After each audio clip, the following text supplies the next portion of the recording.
Whoo, so much to unpack here. So much to unpack. I mean, I've been excited for a good couple hours now since the fight. And yeah, I mean, from everything, just the build up. I mean, if you weren't excited for this, for the finish, you weren't excited for the fight. I get it. You're not an Izzy fan, or you wanted to see him lose, or you believed in the hype of Alex Pereira. And it's the hype is there. It's for sure there. And you know who creates that hype? The UFC creates the hype. And obviously his resume against Izzy creates the hype. And Joe Rogan creates the hype, overhyping him, saying he's this destroyer and he one touch and all this other stuff. But you know what Izzy did? He went back to the drawing board. He adjusted his fighting style. He made changes. He made reads, and he made the correct reads. And this doesn't make it an Achilles tendon for Alex Pereira, but he does like his hands down. He likes that style. Just having your hands down and getting knocked out once doesn't make it an Achilles tendon, but it is something to look for in his future fights. Now, do I think should he stay at middleweight is the real question. And the answer is I would honestly be surprised and impressed if he decided to stay at middleweight, climb the rankings, fight Paulo Costa, fight Robert Whitaker, just fight some of the good guys in that division. I'd honestly be surprised if he decided to stay there just to get back to the title fight against Izzy. I'd be impressed, and he would deserve it. He'd be deserving of it. But yeah, he should just move to 205. I don't want to hear the weight cut excuses. The weight cut was hard. I had a hard weight cut. I don't want to hear that. You lost. So go back to the drawing board. He's a big guy. He can move up to 205, do some damage there. He's a striker. Majority of the 205ers, I believe, are strikers, so he will do well there. And he can avenge his boss or his friend Glover Teixeira. He's a good fighter. Is his chin questionable? He has his hands down a lot. That's his fighting style. I mean, it seems to work for him in some occasions. We'll have to see in his future fights if he decides to change his fighting style from that. Maybe be less aggressive. But yeah, Izzy just had his number. He had his number that day. Could he do it again? Probably. Alex Pereira, hands down, moving forward like he's this big bully. And the only people that believed in the hype, just they saw this monster, right? He's over here putting people to sleep with his left hand. And don't get me wrong, the monster's real. Izzy is just well adapted to this guy by now. He's understood the assignment. He trained hard, he created no excuses. He stopped talking, and he let his action do the work. Alex can do the same thing. Talk less. He felt like he had Izzy's number. That was his downfall. And I ain't been more excited for a finish in a fight ever since Conor slept Jose Aldo. And I'm a Jose Aldo fan, but I was jumping up and excited for that one. Same with this one. So yeah. Is there challenges for Izzy? I mean, Khamzat Chimaev. I mean, I'm a fan, but come on. Who have you fought in? First of all, pick a weight class. Let's start there. Pick a weight class. Let's not do this jumping around from middleweight to welterweight. Pick a weight class.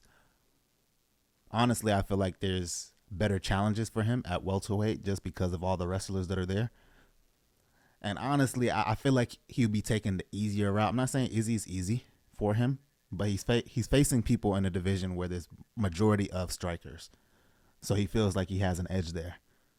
And we don't know if that's true or not. There's Paulo Costa, there's Whitaker. I know I keep mentioning these two because there's literally, who is there?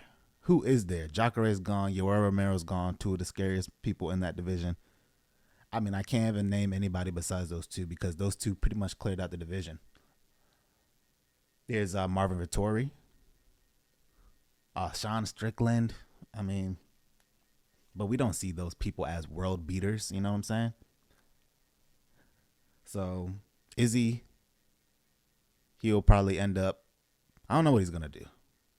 Rob can't beat him. Victoria can't beat him. Brunson can't beat him.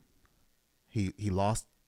Paulo Costa can't beat him. He pretty much washed him pretty quickly and easily. I don't know what's next for him. Alex Pereira, I mean, he should go through some people if he really wants to stay there. Khamzat Chimaev, I feel like he'll be taking the easy route. Not necessarily easy. I'm just saying because there's not a lot of wrestlers there. But just Rob and Paulo Costa is just enough to give him a challenge either way. So yeah, there's a lot of interesting matchups that could be had. I don't know what Izzy's gonna do next. Like I keep saying. But yeah, lots of decisions to be made. And I just feel like people just like, if you've never done martial arts before, if your balls haven't dropped, you're gonna believe in this fear of Alex Pereira. This deep voice, this big chin, muscled guy with power. Joe Rogan is really the one that hypes him up like that. If you've never fought him before in your life, you would understand that he's just a man. He's just a man with good striking and knockout power. Now, if we're talking about someone like Francis Ngannou, I understand. But if you're walking around, he's just a guy. He's just a guy. And only the people who've trained. If you haven't trained, if you're a Joe Schmo, I get it. You've never fought. You never did nothing martial arts related. I get it. You have no reason to feel like, okay, you got your 4-5. You got your 40. You got your weapon. So, of course, you don't fear anybody. But when we're talking about skill-wise, grappling-wise, seeing holes and things like that, of course, the ones who's about it wouldn't be afraid to take that challenge if it presented themselves. But I get it. You know, you believed in the big boogeyman, the Jeepers Creepers, and you were that person. You believed in those folklores and those fears of the deep voice and the tall figures I get it. But like they always say, the bigger they are, the harder they fall. And he's just a man. And there was something interesting as well that I might cut this part out and put it in another video. It's just the mindset of people. This is the mindset of people. People actually believe. There was a moment in the first fight where Alex Pereira says he's ready to kill. And people thought that moment was more hard or more cold or more frightening, I guess you could say, than when Israel Adesanya said in the Calvin Gastelum fight that he was willing to die. Like, come on, let's think about it here. I'm gonna cut it here, and I'm gonna make another video about it. But I just do people really think that? Or they just believed in this boogeyman sort of thing? But as we all know, anything can happen in MMA. If people are rooting against Izzy, I completely understand. Nobody's bashing you, but we just want you to keep the same energy. If you felt like, oh, because he got knocked out here and he lost here, we get it. Nobody's mad at you. Nobody's bashing you. It's mixed martial arts. That's the beauty of mixed martial arts. And you know what? Alex Pereira and Izzy came together and they shook hands as men, as competitors. They've been in there for a while, competing. And they let bygones be bygones. But you look, the internet warriors who want to talk crap all the time, we get it, man. You part of the motivation for them too. For them to train hard. So you're going to exist. It happens.